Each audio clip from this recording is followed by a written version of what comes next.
Our next speaker is both the busiest person I know and also the calmest person I know. It's amazing how it goes together. He's the founder of 4, 5, 6 startups. I really have lost count. He's from the chemistry department. He's a member of the Nano Center, and he's one of the founders of the brand new 3D Printing Research Center. It is my pleasure to invite on stage Professor Shlomo Magdassi.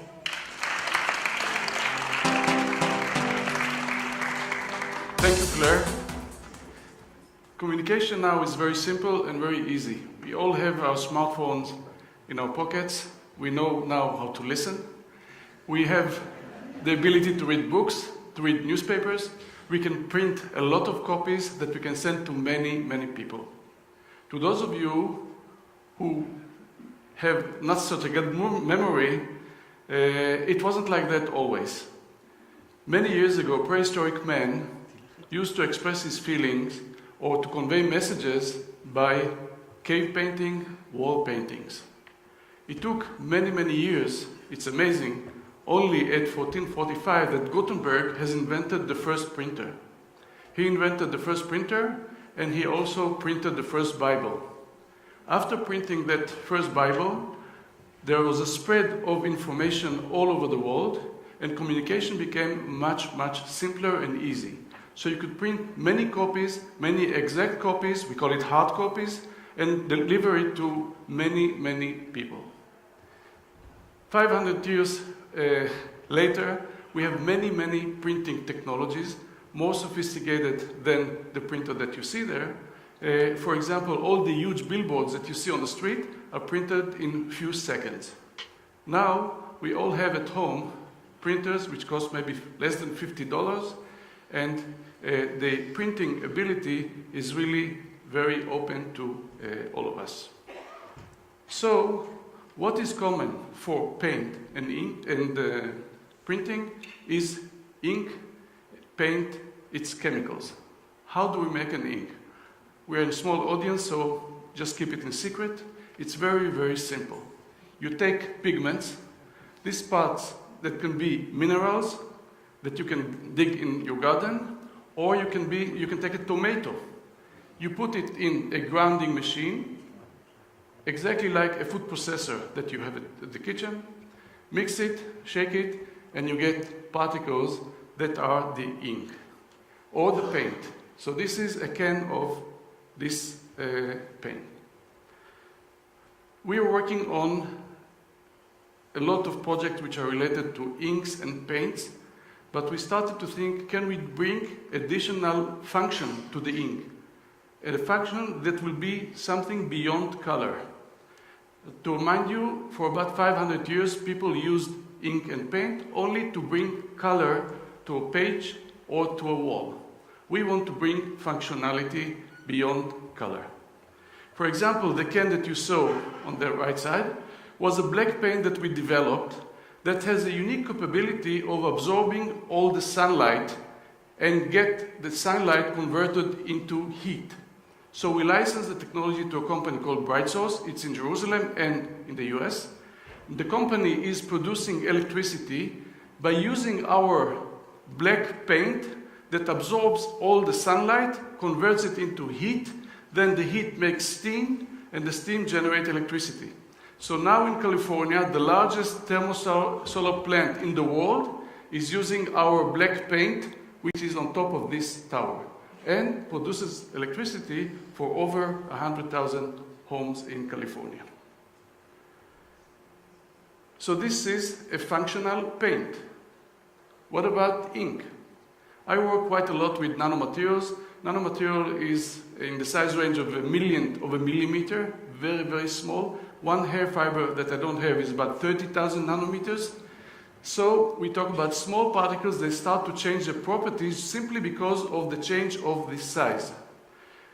I teach chemistry and we work on making nanomaterials, and one of the activities that we do is make silver and gold nanoparticles, exactly the same way that the Roman used to stain glass. But we thought maybe we can use these particles to make electrical circuits. So we used silver nanoparticles that can be printed to make printed circuit boards, which we all have in our computers, in our smartphone, in any electrical appliances. So this technology was licensed recently to a company, startup company called Nanodimension. It is already on the stock exchange, and its aim is to print circuit boards for the electronic industry all over the world. It is planned that within a few months there will be the first printer in the market, and of course with our Hebrew University ink inside. We can make a lot of functional printing. For example, we can print solar cells. We can print smart windows in which you click a button and then the window becomes from transparent to opaque and keep the heat out or in depending what you want. We can print touchscreens or temperature sensor that you can stick on your skin.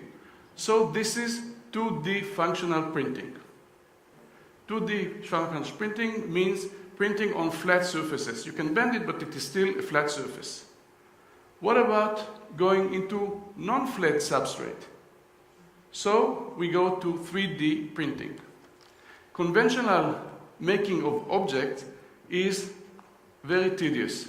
You take a material, you carve out of it some pieces, you shape it, you grind it, you glue it, you sand it, etc. While printing, inkjet printing, or digital printing, 3D printing, you simply print exactly 2D, but again and again and again. So you build a whole 3D structure. In this case, this is a printed, In this case, this is printed, In this case, we have printed 3D structures that can be made in a second. All you need to do is simply click a button after you have the model in the computer. What is it good for? A variety of applications. The economists term this field as the third industrial revolution because you can actually change the way of manufacturing objects. This is very simple, and you can make objects that were not possible to make before. Which objects? For example, artificial organs, or soft robot, or teeth, or an ear, or we don't know what can be the future. So we talk about 2D printing, 3D printing. What's next? We established recently a new center at the Hebrew University for functional and 3D printing, and this center is aimed at breaking boundaries of printing field. So I'll show you in a few slides how can we go even farther than 3D printing. Of course, this center is based on joint activities of experts in different fields. For example, we collaborate with Oded, with his nanocellulose for making 3D objects. Or people from biology, medicine, computers, chemistry, physics, and so can collaborate in this field. Here is an example of 4D printing. This is not a time machine. This is a 3D object that can start changing its shape after being exposed to temperature, time, humidity, whatever. What you see here is a medical stand that you can print, put in your body, and after it reaches your body temperature, it will expand or shrink depending on your program. This is a shape memory polymer that we invented, and imagine that it can release a drug upon need. The field of 3D printing and 4D printing of our polymer, shape memory polymer, attracted a lot of scientists, but also artists.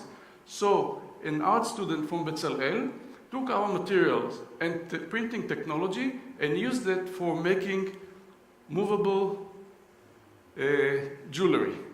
So you can take your ring, put it in the sunlight, and it starts to change its shape.